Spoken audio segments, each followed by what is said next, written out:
Are you not entertained? Yes, sir! We'll have a real good time!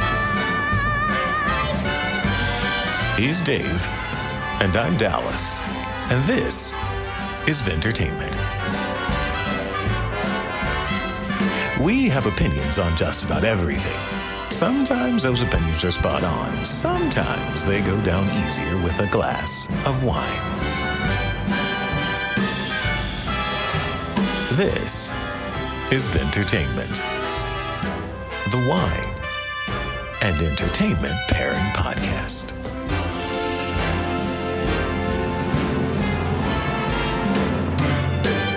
Welcome back, everybody, to another wine and entertainment pairing for your Vintertainment. This is the podcast where we delude ourselves into thinking you want to hear what we have to say about different pieces of pop culture and art, but man, we know for a fact that you need to hear what we have to say about wine because wine is complicated. We all know what we like, but we rarely know why. So what better way to learn about that than by comparing different wines to different types of entertainment and comparing how they both hit us and affect us the way that they do. I'm Dave, a WSET Level 3 certified wine professional. And I'm Dallas, a professional writer and world builder. And together we discuss wine in terms of structure, flavor profile, and the stories behind them, all couched in terms of how well they may or may not go with certain kinds of entertainment. And we also discuss creative works in terms of mood, theme, artistic intention, and poetic notion, all couched in terms of how well they may or may not pair with specific wines. Wine itself is an art form. It's history and culture in a glass, and in most cases, a winemaker's passion, just as entertainment is history, culture, and an artist's passion on a page, screen, or record, which is why they go so goddamn well together. Indeed. And now for the answer to last week's slightly more advanced wine trivia question. The question was, which of the following indigenous wine grapes is not self-pollinating? Self-pollinating, which means they cannot flower or produce fruit without being planted near other varieties of grapes or vines, which can then release their pollen to pollinate this strangely non-self-propagating vine. Is the vine of the grape the Abello Mayor from Spain, Blatina from Bosnia-Herzegovina, the Nagosca from Greece, or the Grinolino from Italy? And Dave, tell us the answer. The answer is... I'm not going to put in like actual drum roll effects, so I'm just going to do this. You should just do it like that every time, yes.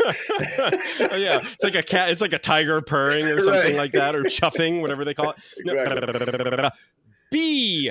Blatina from Bosnia-Herzegovina. Now, this is something that we brought up when I paired that wine with one of our previous episodes. I think it was just 2 or 3 episodes ago. I'm trying to remember what the hell I paired it with now that I'm thinking about it. It was the... Oh no, I had this in my brain literally 30 seconds ago, and now I can't remember what the hell I paired it with. It was our Mother's Day episode, Baby Boom from 1987. Go check that out, and I do apologize. That episode actually had terrible audio quality because I had my microphone compressed the entire time we were recording, but you can go check out the Substack post and see my write-up about Blatina there, maybe, and not listen to the shitty audio. Or go listen to a shitty audio Mother's Day podcast episode, which you don't want to do.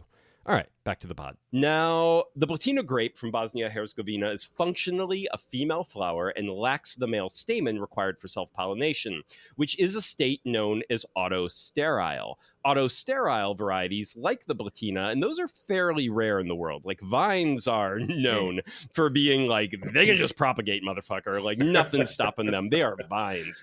But autosterile varieties like the Blatina rely on a partner vine to fertilize and produce fruiting bodies. Commonly, a co-planting cross-pollination process is undertaken in which the Blatina grape is planted alongside other grape varieties, such as Merlot, Alicante Bouschet, in order to provide pollination. This process, it's testy and comes with a laundry list of risk to the winemaker, including microclimate considerations, in which thick, foggy mornings and hard rainfall can block the process of insemination, not to mention that the small 7 to 10 day insemination window within the flowering process, that adds yet another layer of difficulty because it's such a short window. So in general, A good grape relies on the right soil and the right climate, but in Blatina's case, another condition must also be met. The partner vine must come into its flowering phase at the exact same time as the female Blatina flower awaiting pollination.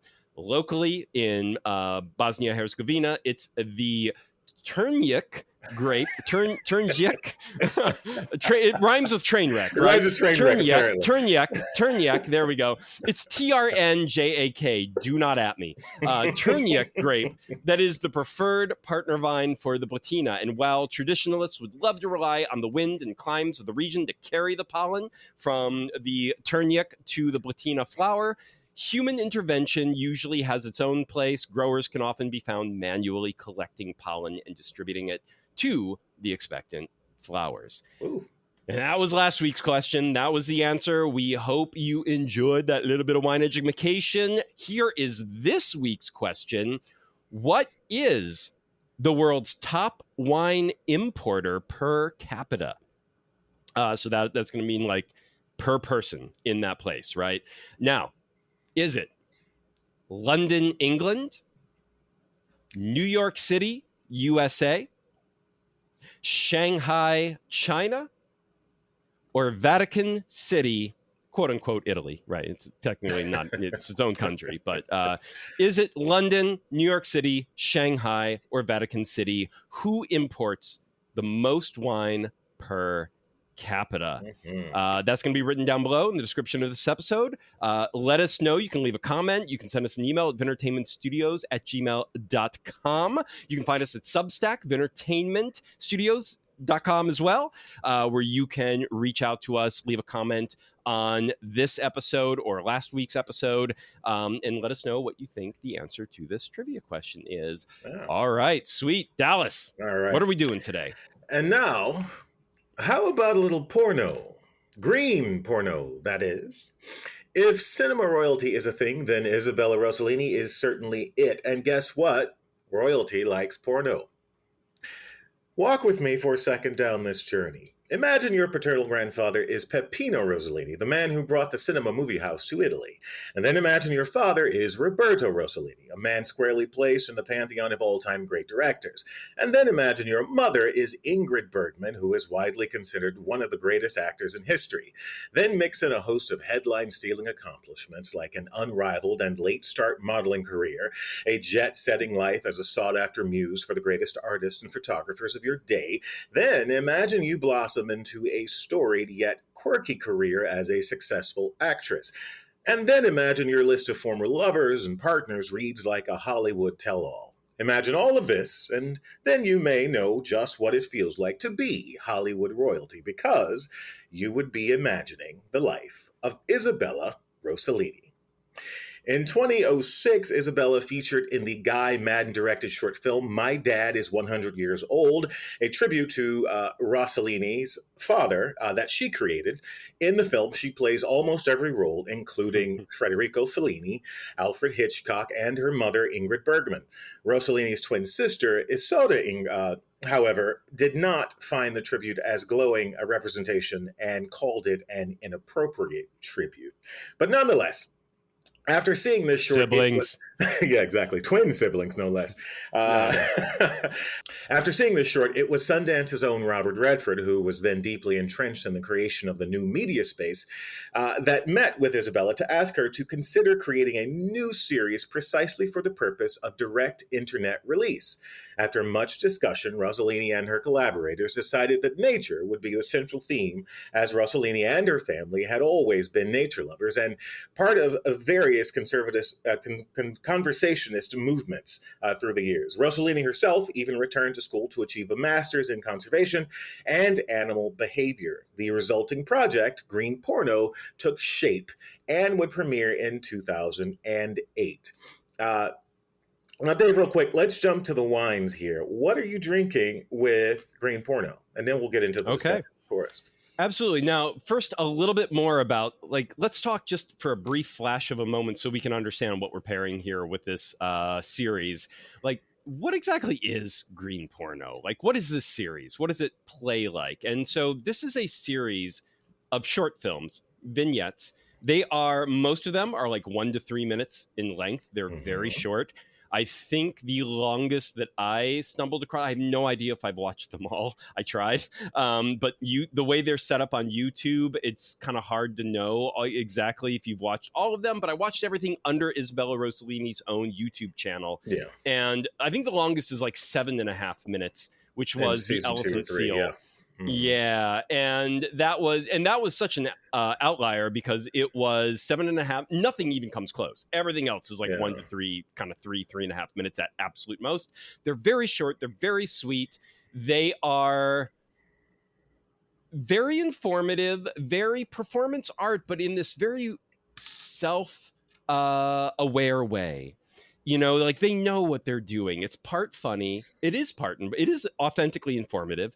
They are serious while also being a little nudge, nudge, wink, wink. We know this is silly AF, right? It's like this is part puppet theater. It's part performance art. Yeah. It's part infomercial, educational, science-based type of a thing. Season 1 is very puppet theater. Season 2, they start to actually bring these little vignettes at the end where they bring in an actual biologist and scientist to kind of add a little end cap ding at the end of each short to give a little bit of real world context for it. And then season 3, actually, you're going to have to correct me if I'm wrong about this, Dallas. There was a season 3, but on YouTube, it was called Seduce Me. Is that season 3? Yeah, Seduce Me and Mamas are basically extensions of the original idea. It kind of resonated so well that it took on a life of its own. Remember, this is 2008, 2010. Yeah. So this is, early stage, quote unquote, new media. That is the space we're in. Things were coming out specifically for YouTube. So those two were kind of... additions after the initial Green Porno series. Yeah. Okay, so it was Green Porno. Seduce Me. I did not see the Mama stuff. That's new. So I did not watch the Mama stuff, but I did watch all the Seduce Me's. So, what better to pair with Green Porno than a green wine? Right? I knew you were going to do it. I did it too. So now I did go a little off the beaten path on that green wine. So a green wine, folks, technically, like some people call this a green wine. Technically, that is its literal name in Portuguese, which is a vinho verde, right? Yeah. Which, vinho is wine, and verde or verde is green. So it is a green wine, and it is because this is such a fresh, light. If you like a New Zealand Sauvignon Blanc, you are gonna like a Vinho Verde because it is high acid. It is fresh, bright, lively, hugely refreshing, crisp. All the green fruits, like, green apple and, you got the citrus, the lemon lime thing going on. You've got all these like green grassy notes and just like a New Zealand Sauvignon Blanc type of a thing. But Portuguese, it tends to be slightly different flavor profile, a lot of whetstone, a lot of minerality. And they call it a green wine because that high acidity actually gives the color a green tinge to it. So it's like lemon green, not just yellow or white. If you get it in the right light, it always has that lemon green tinge, and therefore it's a green wine. High acid in a white tends to do that. If there's not a lot of oak aging or lees aging, something that's going to turn the color another way, high acid will give a wine. If it's super high acid, it's going to get that green tinge. Yeah. So, I went with a Vinho Verde, but I also went with, this is such a fun, light, it is. Yes, and there's a lot of it. There's like 30 videos that I found that you could watch. So you can watch it, even though they're only 1 to 3 minutes long. Like, this is kind of feature length if you watch them all. Oh, sure. You got to pace yourselves. Okay. So I have a Vinho Verde here, or something. It's technically... is this technically actually from the Vinho Verde? So for those of you that don't follow us on Substack, I just started up think Vinho Verde style. Okay, so not literally. So Vinho Verde is a region in Portugal, an actual designated region in Portugal as well. So if it's a proper Vinho Verde, it comes from the Vinho Verde. But there is a Vinho Verde. You can call something a Vinho Verde style. I have a Vinho Verde style. of wine. And this is something, and by the way, I did start up a new job of being a sales rep in LA for a Portuguese importer. So I got Portuguese wine on the mind. This is week 1 right now that I'm doing. So it's like I'm buried, I'm overwhelmed by it, but it's going to be fun. It's going to be good. But this wine I have is something I was not aware existed. It's called a Lieve or Levy wine, Leve. Uh-huh. And this is a wine that is made specifically to be low alcohol. So this wine, it comes in a full liter bottle.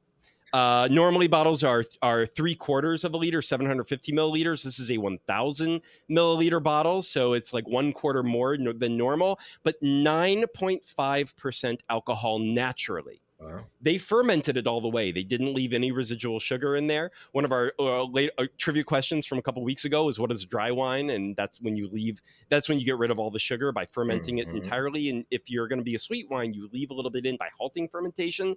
These grapes are picked so early when the grapes themselves have so little sugar and the acid is so high that they fermented it to the bitter end and only got 9.5% alcohol out of this Nice. sucker. So it's low alcohol. It's crisp and refreshing, but also that lower alcohol gives it a very light body. It compared to a 12 or 13 or 13.5% white, which is what most of your whites are going to be out there. It's closer to sipping water. It's closer to sipping like crisp lemon lime, green apple water, and then the alcohol doesn't hit you very fast. You could drink this whole liter before it probably hits you. Lower in calories as well because it's lower in alcohol. So you can drink this whole liter and it's like drinking a full 750 milliliter bottle of wine. So this is going to be something that's going to get you through the entire series. Just watching it, you're gonna have fun. It's light, fresh, and crisp. The green in the green obviously is really on theme, really on point. So I have a Leve. If you go out there and try and find like an Leve Portuguese white, that's going to be the kind that has a lower alcohol content, especially if you're looking to moderate your alcohol consumption.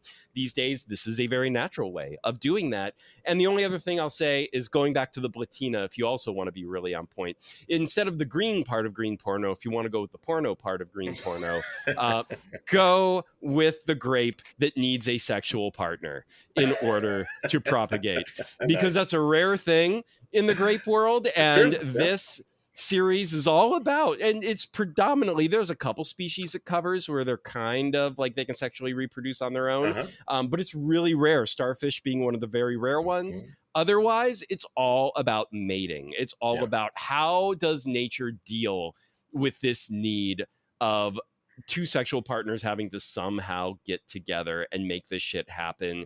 And it's a wild series. So go with the Blatina, who actually needs a sexual partner. There you go. All right. So I kind of followed a similar route to the pairing for this piece. I think green Porno, it is really refreshing, and it's part of the reason it took off the way it did when it premiered. As we stated, it was sort of an early entry in that new media space. Like I mentioned, Robert Redford himself was actively engaged in creating this sort of new media space. He understood that it was kind of underutilized and it could be a primary platform for distribution for original content. And when he saw the series dedicated to her father that she did, the short, it kind of blew his mind, apparently, in certain reports, that it was so unique, so interesting. She, again, played all of the roles, which is, you'll see carryover in a central theme in green Porno is that she plays all the primary roles. Right. And it is male and female of every species, depending on what she needs to be to show you what she's talking about. Absolutely. And it's, Dave and I were talking about this the other day, and for me, I think one of the reasons it caught on so vividly, so intensely, was that it was almost sort of an adult version of preschool, sort of biological books when you're introducing kids to biology. It's very simple. Mm-hmm. It is very easy to follow. It's basically just the bullet points with lots of color. And she Mm-hmm. does that in such an interesting way. She just takes the Right. governor off of it, and shows Well, you the she's copulation. saying things that, yeah, she's saying like scientifically clinical Yes. things in this very pornographic way, like in this way where she's like, and I'm into it, let's talk about sex, kids.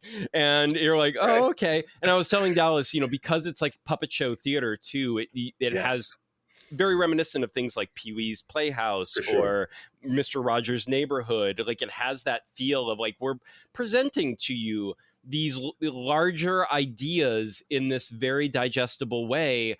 But then in green porno, of course, you watch it and you're like, I'm not gonna take kids' intelligence away. I feel like we poo-poo what they can actually take and what they can actually understand.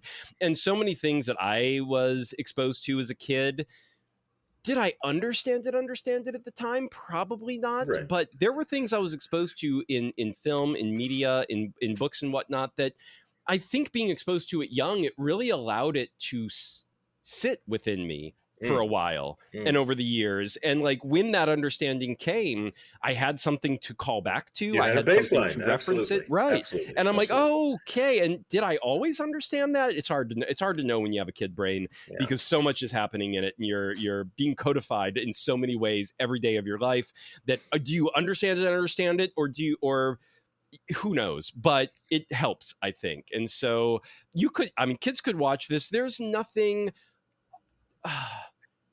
I'll say this. I know exactly what you're going to. I know exactly what you're going to get. It's curious because there's only one video in the first season that has a sign-in notice at the beginning of it on YouTube, and that is I think it's the squid video. Maybe it's not the squid. I forget, but it's the only one that actually shows any sort of penetration. So there is no real sort of penetration. Sure, there's humping. It's suggestive. Right. And a lot of the language will likely be over the heads of general children, under the age of 10 or 12. Right. So yes, if you have a parent there, sure. If you want to, ease your child it's into interesting. You're it's not penetration, parents, but it's and also you don't care what you do. Just do it responsibly. Right. But it's penetration, but it's not human penetration. Exactly. Right. And so it really does. And yes, she wears costumes where it's like, here's the giant phallus hanging off my costume kind of a thing. And I'm walking around with it because that's what the animal would have. And you can, it's objectionable from that very prudish way. But again, it's like, that is what the animal would be walking around with. And yeah, that's nature, baby. Sorry. And it's also representational. It's also puppetry, and the puppetry isn't even like marionette sort of biologically realistic. It is drawn out sort of puppetry, the puppetry of paper almost. A lot of what they've done with the puppetry looks like origami, even though they're using fabric. And so there is that sort of degree of separation from reality. Anyway, I decided to go down a similar route and pair, of course, something green adjacent. Initially I thought a Verd, of course. That was a little too on the nose for me. I was like, all right. Not me. All right. Mr. Obvious. It was my first stop, right? And I just had a good Vito Verd a couple of weeks ago at, was it Melanie? I don't remember. Anyway, I was like, all right, that would go well with this. That would definitely go well with this. But then I remembered having a bottle from K&L Wines, by the way. Just a plug for K&L here. So if you guys want to try this wine after I reveal it. K&L Wines on the West Coast. If you're in California, they're in San Francisco, they're in LA, and Redwood City. And Redwood City, right. I know. So random. But Redwood City. So I decided to go with something that did have lots of that kind of evergreen in the bottle, lots of like the herbs. You get it on the nose, you get it on the palate. It's you get some stone fruit. There's that really acute lemony thing or even lime kind of note that it has. But I went with an Argiolus Costamalino Vermentino, of course, from Sardinia or Sardinia, which of course is at the foot of Italy. It's a Mediterranean table wine, it's considered in many cases. But what I like about it is that it is. We had another wine a couple of weeks ago that was so drinkable, so infinitely drink. And I'm not a full bottle kind of guy. At most, I want 2 ounces of a bottle of a glass before I move on to something else, right? But this Vermentino is kind of fantastic and so drinkable. And the way you watch green porno as well, for me at least, I'm hitting play and watching the entire season in one sitting because you can, first of all. The episodes are 3 minutes long. And then you move on to the second season and they end too soon. You're always ready for the next one. When it ends, you're like, okay, what's next? Holy shit. Yeah. Like, what crazy thing am I going to see next? Yeah. The kids call that edging, by the way. This series leaves you. No, they do not. Yeah, they do. It's called edging. It's a real thing. No, I know, but that's not what they call edging. It leaves you wanting more. Anyway. If you want to go truly unkid friendly, Google edging. Do not Google edging, okay? Anyway. You're ridiculous. Anyway, so yeah, I went with the 2023 Argiolus Costamalino Vermentino. I would say a green adjacent wine for sure. It's very vibrant, just like the series. It leaves you really satisfied. It's really satisfying, and the acidity is pretty high and lingering. So yeah, Sweet. That's my pairing. Now, Dave, I want to get into something here. You mentioned in our conversation was that yesterday, the day before yesterday? You mentioned that this series brought up some nostalgia, for lack of a better term, of your days in theater, particularly with sort of puppetry and the like. And I want to see if you can dig into that a little bit more and let us know. What that was, what was going on in terms of the production style. Maybe there's not too much more to dig into, but I went to college. I have a theater degree, so loser. I did not get anything I can make money with. I have a Bachelor of Arts in theater, and did a lot of live theater during that time. So in college, I took a puppetry class, a puppetry course. Because there was a professor there, and she did one of our big acting classes, and then also puppetry was her jam. That was her thing. So she taught that, and I was like, "That's curious." Give her a shout out. What's her name? You don't remember? Rude. You're a horrible student. I know. I'm a horrible. No, I am that old. College was a long time ago, kids. I'm sorry. It really was. I don't. Maybe it might have been Lenny. Okay. I feel like that could be but don't quote me on that. And I cannot remember her last name to save my life. And she was definitely one of those professors where everyone knew her by her first name. Yeah, like you did not call her like, Mr. or Mrs. Whatever. It was very not high schooly. It was very collegey. Yeah. And puppetry was her jam. Now, I am not arts and crafty, guys. I suck at arts and crafts. So I was never very good at building my own puppets, but we had to do that quite a bit. So it was about making your own puppets. And we did everything from hand puppets to life-size puppets to the kinds of puppets. I'm going to forget the term of what they call this, but the kind you wear, where you are like draping, you're kind of the body of the puppet, and then you still have a head that goes above your head. Yeah. And then you're manipulating the arms on either side of that, so the puppet is taller than you. Yeah, kind of big birdie kind of a thing. All with sticks, and then you're walking around and you're the legs and whatnot. And I even did after college. I worked for a theater in the Washington, D.C. area called Classica, which was founded by these Russian theater folks. And so Classica with K, Classica. Yes. And very, very Ruski. And they were also very much into puppets. So I did a couple puppet shows there. One called Moon Shadow, which was based on this Japanese myth.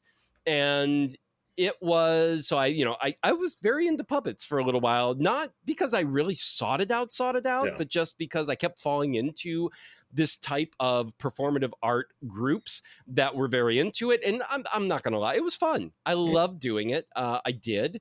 I sucked at building the puppets, at least with Classic. I did not. Like, they had their puppet master, they had their puppet makers, Yeah. and they made the puppets, and I just had to be the, do the voice acting and do the physical acting, be the body for the ones that I had to wear and things like that. And that was a lot of fun. I was really good at, Jim Hensoning in terms of like being the voice. You stare at your own puppet, like when you are doing puppeteering, you are just watching your puppet, and you're almost like the way you manipulate the puppet, it's acting for you. You know what I mean? And then your voice, you're watching it and making sure that you love what you're seeing and that the performance is something you get to like step aside, because when you act on like especially live theater or film, in film you can at least play back what you just did and see what that looks like, and then make some changes. In live theater, you can never really see what you're doing. You just hope it feels right and sounds right to you, and then you hope it's translating. And puppetry is a little more like you get to step outside of yourself, literally. And then the puppet is what you're channeling everything into, and you get to see that performance from 2 or 3 feet away, just watching what that is. And it's amazing how much you lose yourself into it, where the voice you're projecting out of your own mouth to be the puppet's voice, you're just so into making that puppet be the thing and the voice be the puppet's voice. You are, unlike in Jim Henson, where, especially in the film and things like that, like they're hiding where the puppeteer is a lot of the times, and like you don't see the puppeteer. They're on stage, like, oh, everyone sees the puppeteer. You're not hidden. You're right there. But you channel it into the puppet so much that no one is paying attention to you. They're all paying, if you are paying 99.9% of your attention into the puppet, everyone else is doing the same. And no one notices that you're there anymore. And it's a lot of fun. It's a fantastic way as an actor to just utterly lose yourself and your own physicality into this third party inanimate object, and you're channeling all of that into it. So it's a lot of fun. I can see why Rossellini, like, I would have loved to be a part of this series kind of a thing. When I tell you, buddy, making something like this is amazing. The moment, it is so rare I come across something where I'm like, you know what? I would love to have just been on the crew of this thing as they figured it out, because it's a first, right? By the way, Jody Shapiro and Rick Gilbert were the 2 people responsible for turning Rossellini's work into the puppets, into the paper, and the characters, and developing the visual style. But it was one of those times when I was like, this just feels like the kind of project 20-year-old, 22-year-old Dallas would have been like, you know what? Getting stuck in the basement of a soundstage for 10 months, because that was the production cycle, 10 months. Okay. Making costumes, trial and error, filming and refilming and rewriting and rewriting a green porno series. Sign me the hell up. So I totally get that, 100%. And most of this series, like 90% of it, could be done on a live stage, without question. It's that kind of production. Now, there are some moments where lighting, but I mean, again, you could still do it live, but sometimes like what they were cutting and what was black and what was colored and and then the way the light hit each thing to create an illusion of something, like that could work on a stage as well. But of course, they had to make sure it worked on film, up close, and Dave, so on. But they do some great visual tricks. Funny you say that, because this series took on an even more interesting second life with the Green Porno Tour. They did take it on the road to numerous cities, to wild acclaim. It was fascinating because with each stop, she would invite, because as I said, she went back and got a master's in animal behavior and conservatism, I think. I forget what the specific designation was, but she would invite scientists in the local communities to come dressed as their favorite animal while they gave presentations. So it was half talk. The talk Right.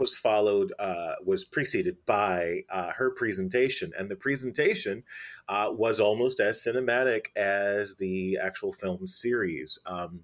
It was, as I said, it is wildly acclaimed. Every time it came to the city, there were other institutions and places who begged her to bring it back. It has kind of been a mainstay of her career for the past 20 some, almost 20 years. She even opened her own farm and bed and breakfast in upstate New York called I forget, Mama Farms, I think it's called, Oh, Jesus, yes. where she makes her own. She has her own sheep, and there are these tours, and everything is sort of connected to nature. It's sort of like an upstate New York treatment of an Italian villa, and you can stay there for about $300 a night. It is It's a not terrible. lovely little place. Yeah, they even apparently have some wine grapes on site, and they may make some local wines, but I couldn't find any of them for sale. Um, so yeah, this series for sure has done her well for the last Yeah. 19 Yeah. years or so, I guess 17 years. Yeah. I was going to ask I didn't know whether this had ever been a live theater production, but I was like, I was going to ask, did they try it as a theater production before filming? It's funny, they did the opposite, where they filmed and then they took it on the road. But either way, I was like, yeah. This would make such a natural, Oh, for like sure. to rejigger it to become a live theatrical performance is minor, right? Yeah. You're just tweaking it, and then you've got it is a filmed theatrical performance for the most part, even on screen. But the YouTube series, though, folks, this is, don't think this is not, I just said it's like filming a live theatrical performance, but it's also not. Like, this was made for film. This feels like something you're supposed to watch as short films. It feels it does a feel little like new media. Like, I know we get those It does. those sort of terms kind of conflated, but it does actually feel like something made for new media, because I do think it sits in that space you're talking about between live theater and traditional film. Right. It does feel like that. So sorry, go on. Right. No. Just that I didn't want people to be like, well, it's like live theater. Do I really want to watch just live theater, like someone filming someone up on a stage? And it's like, no. It is better done than that. It is more meticulously done and better thought out, and it is very filmic in its way. Yeah. But even when you watch it, you're like, yeah, this hop, skip, and a jump away from becoming live theater. Sure. It is presentational in that Pee-wee's Playhouse or Mr. Rogers' Neighborhood. You're like, this could so easily just be done on a stage. They would just have to reconfigure a few things to make that happen. But all right, Dallas. So out of all of these 3 seasons, what stood out for you? Like, because there were quite a few animals covered. There's one animal per episode. What were the ones that stuck with you the most, and why? If I'm honest, it's the first season is kind of perfect for me. I think the other seasons kind of build on the original idea, which is great. That evolution is fine. Them expanding the world, figuring out, learning from the mistakes, and adding more of, the central kind of themes and ideas that they, established in season 1. But I think as the a sheer whole, simplicity of season 1. it just. And as I said, you and I were discussing this. You said, I think you mentioned that you don't remember this being on your radar at the time. And for me, I remember when I came across this, it felt like this series was meant for my ridiculous, quirky personality who is interested in trivial nonsense for no reason other than the triviality of it all. And it's so indulgent, it's so self-indulgent, but also informative. It's so passively artistic, for lack of a better term, because really all they're doing is creating a very simple puppet show around some factoids, and filming it and putting it up. And it's conceived, written by, and directed for the most part by one person. And it was just like, yeah, this is I'm the target audience for this. I am clearly the target audience for this show. So I think as a whole, the first season is just a great block. It's just perfect in terms of what animals stuck out. I think the dragonfly is great. That's a good one. Mm-hmm. The dragonfly is a great one. That's it's you got anyway. If you guys don't watch the entire series, that's fine. Just go watch the dragonfly episode. It's fun. And I think it was the spider. The spiders. Mm-hmm. What's amazing about the series is you do walk away having learned something because Even if you know it in broad strokes, even if yes, you know a little bit, there is something about yes, the presentation here. They really get into some of the details, and it's memorable. I think that's the yeah, big thing, is like, you remember yeah, after you watch any one of these, you're like, okay, that is seared into my fucking brain. right. Awesome. Now, Yeah. now I know how the male spider, basically rubs his semen on. Can you say semen? I don't know. Okay, on his hands, and then sneaks onto the spider web. And when the female's not Pull a looking, Rossellini, just call it sperm. sperm, there Rubs you his go. I know. sperm. And then, sneaks up on the web, and he has to be careful because the female spider, who's larger, might think he's a fly and just eat him and not ask questions. So Right? he has to sneak Right. beneath her, take his hands covered in semen, stick them in her Right. pouch, and then run the fuck Right. away as quickly as possible. Right. Like, that's the episode. That's what you just learned. Yeah. How this Yeah. fucking thing Yes. copulates, how it procreates. Yes. So Yes. yeah, I think it is a perfect little series, and I hate that it's so good because it's so simple, and I'm always one Mm-hmm. of those guys who's always like, things are just too simple. They're too simple. They're too simple. But certain things need to be simplified, and sort of digestible and condensed. And this series is perfection. So, what about you? What sticks out? What stands out? Absolutely. So for me, I think probably the couple things that stick out. One, the dolphins. In season 2, Yeah, I think it was season 2 and not season 3 that the dolphins were a part of. And mostly the dolphins, because they are the closest to us yeah, in terms, and the fact that they just play around right. with all, they're like, the male dolphins will just stick their junk into each other's holes, like what the blowhole, Ding, the ding, back ding. hole. They're That's college, ding, kids. ding, ding. Right. And they're showing them, and I'm like, oh my, I did not know this. The female dolphins will play around with oral sex with each other Uh-huh. and just stick their snouts in each other's little pouches and Yeah. sort of like, oh my, I did not know this. And I'm like, so dolphins seem to run the gamut Yeah. of bisexuality, sexual, homosexuality, heterosexual, it doesn't matter. They're just like, we all got holes, baby. Let's do this. And let's It's just, true. who's available today? And let's play around. So that stuck out, and I was like, okay, no other species seems to be like this. All the other species seem very locked into their structures of Yeah. like, this is what we do and this is how we do it. Nothing really stands out of place too much. Now we know homosexuality and things like that have displayed themselves in nature before Yeah. in certain places, but the dolphins just seem, again, the most like just the spectrum, everything across the rainbow. And We are all Greek dolphins. with it. Here we Like, are. We've got this. We're going to experiment in this We got space this, for a while. right. And we know they're for the most part as intelligent as us. Yeah. So it's just sort of like, damn, okay, dolphins, you and us, we are like, just, you're in the water, we are not, but we are on the same wavelength. It's just, it's interesting. So that stood out. The elephant seal, just because that was the epic 7.5 minute one, Mhm. and it was like there was the most to Yeah. learn from that. So that stuck out. And then I really stuck out. There's one special episode they do also just called Why Vagina. Yeah. That is, it just kind of explores like, why penises? Why vaginas? Like, what is this intercourse thing? Like, why did nature do this?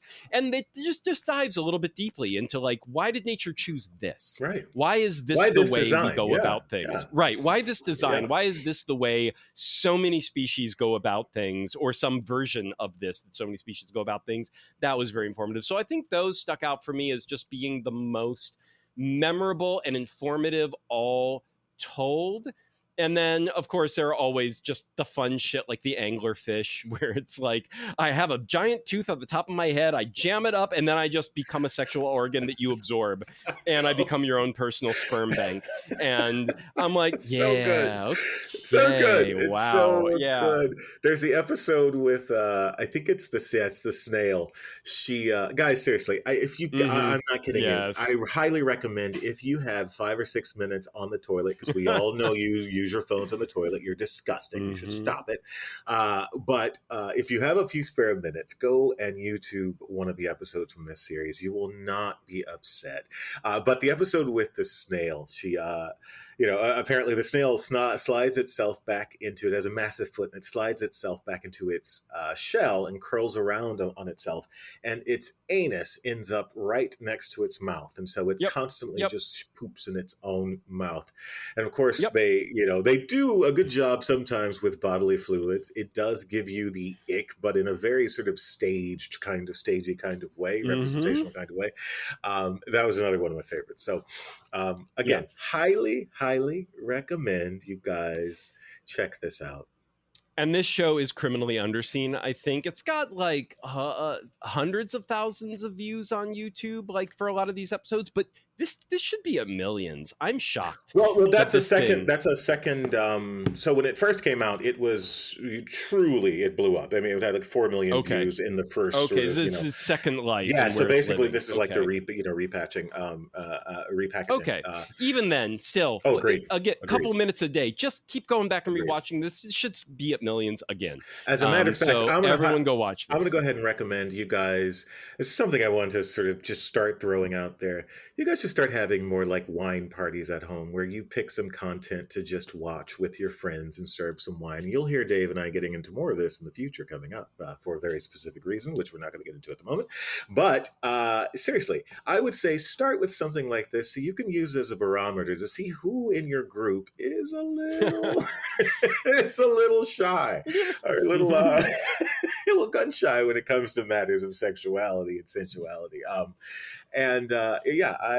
thoroughly enjoy this series. It kind of caters to the child in you. That's what it feels like. It caters to the child in all of us. It is so irreverent, but also extraordinarily informative, which is kind of the secret sauce. That's why it became so viral. That's why it took off. People started sharing information about this series with the people in their lives because it was so unique, so new. It was quote unquote new media, even. So, yeah.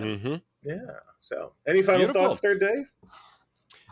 Just that I'm just going to repeat, while you watch this, go out and find yourself a nice Vinho Verde or Portuguese white. Find the Leve or Leva. I don't know how to pronounce it. I got to learn that. But Leve. You can go out and find that if you want some lower alcohol in that and make it even easier drinking. The one I have here in particular, this is a Quinta Varzea da Pedra Branco Leve. This is now Portuguese wines, folks. They're blends. Don't get variety obsessed on these, you Americans out there. Let go of like what's the grape variety. Portuguese, they blend most of their wine, and it's indigenous grapes to Portugal predominantly. So you're not going to have heard of jack shit. Not one of them. So like this one in particular, this is all these grapes. This is a Muscatel Graudo, Sierra Nova, and Voisinho. Those are the three grapes. This is all a blend of those three. You've probably never heard of any of them, and that's okay. It's a gentle, acidic, light, crisp white wine with low alcohol. Go find that. Or the Blatina from Bosnia-Herzegovina. Oh, and for this specific one, the Quinta Varzea da Pedra, I know it's in L.A., because I'm selling it in LA. So you can look around and find that one in LA if you're in the Los Angeles area. Yeah, exactly. Or San Francisco area, because that's where my boss is from too. Yeah. So I know Northern and Southern California has this one. We might not really exist outside of California, but you can find other Leves out there. So take a look at that, or that Blatina grape that I paired with 6 Feet Under. You can go read more about that specific bottle as well from that episode. And Dallas, once again, what have you got for this? It's the Argiolas Costamolino Vermentino. If you can't find this one, get yourself a nice little Vermentino. This comes from K&L Wines, again, San Fran, LA, and Redwood City. Check them out. Price point is about $14. Cool. Yeah. Oh, awesome. That's going to be better than this one. But they also, I was going to say, if you want a California Vermentino too, K&L, I think, carries the Tablas Creek Vermentino.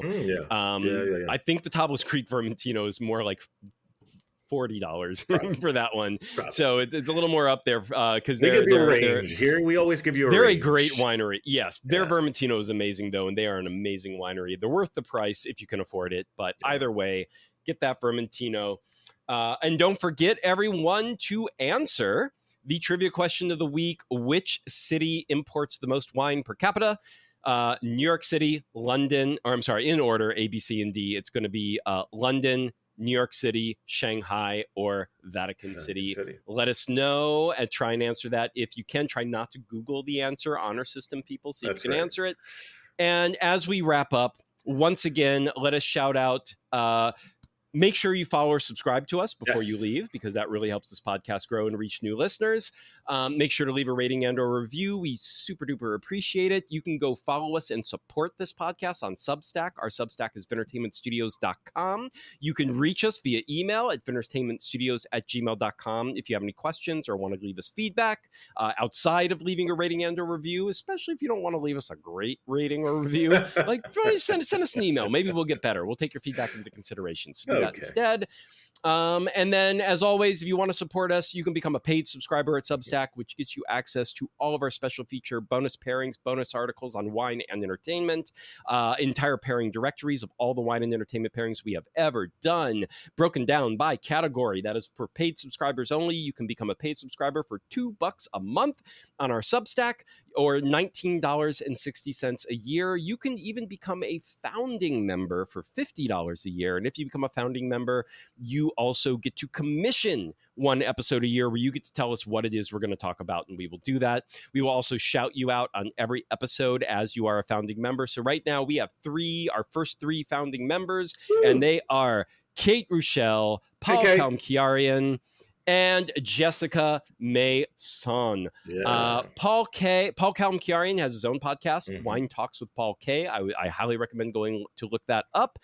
Kate Rochelle has her own Substack, Survives on Wine, survivesonwine.substack.com. And Jessica Mason, she is an author extraordinaire, and she has her own Substack at monsteroftheweek.substack.com. So go check all of those out, and thank you for being our first founding members. We will be back in 1 week, folks, with another wine and entertainment for your Vintertainment. Ciao until then. Later, guys.